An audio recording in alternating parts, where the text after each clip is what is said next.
কেকেআরের অধিনায়কত্ব যাওয়ার পর মুখ খুললেন নীতিশ রানা। কি বললেন গতবারের নেতা? নীতিশ রানা নিজেই এগিয়ে এসে বলেছিলেন তাকে অধিনায়ক করার জন্য।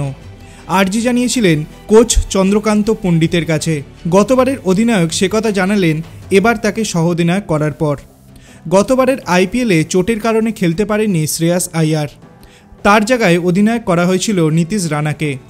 তবে তিনি নাকি নিজেই গিয়ে বলেছিলেন যে তিনি অধিনায়ক হতে চান। এক সাক্ষাৎকারে রানা বলেন, শ্রেয়াসের চোট ছিল খুবই দুর্ভাগ্যজনক। স্বাভাবিকভাবেই দলের মধ্যে একটা চিন্তা তৈরি হয়েছিল।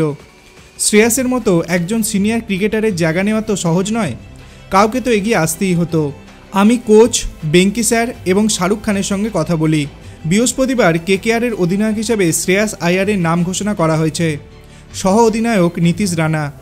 গতবার তার হাতে নেতৃত্ব তুলে দেওয়ার আগে অনেক রকম প্রশ্ন হয়েছিল বলেও জানিয়েছিলেন কেকেআরের বাঁহাতি ব্যাটার। রানা বলেন, আমাকে অনেক কিছু জিজ্ঞাসা করা হয়েছিল। বলা হয়েছিল দল চায় না আমার ওপর বাড়তি চাপ দিতে। শুধু একটা জিনিস বলেছিলাম, আমি চাপ নিয়ে খেলতে পছন্দ করি। এটার জন্যই তো ক্রিকেট খেলা। গতবার আমাকে অধিনায়ক করার আগে এরকম কিছু হয়েছিল। আমি গর্বিত যে আমার ওপর এই দায়িত্ব দেওয়া হয়েছিল। ঘরোয়া ক্রিকেটে নেতৃত্ব দেওয়ার অভিজ্ঞতা রয়েছে রানার। তবে কেকেআর তাকে নেতৃত্ব দেওয়ার ব্যাপারে উৎসাহ দিতেন প্রাক্তন কোচ ব্রেন্ডন ম্যাকালাম। রানা বলেন, গত ৩-৪ বছরে আমি দলের সিনিয়র ক্রিকেটার হয়ে গিয়েছি। অধিনায়ক না হলেও আমার ওপর নেতৃত্বের ভার থাকতো। ম্যাকালাম এই পদ্ধতিতে কাজ করত। আমাকে অধিনায়কের মতো করে ভাবতে বলতো।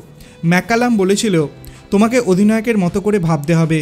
আমি তোমার কথা শুনি বা না শুনি, তোমার মস্তিষ্ক যেন অধিনায়কের মতো সজাগ থাকে। এর ফলে আমি মাঠে দাঁড়িয়ে অধিনায়কের মতোই ভাবতাম।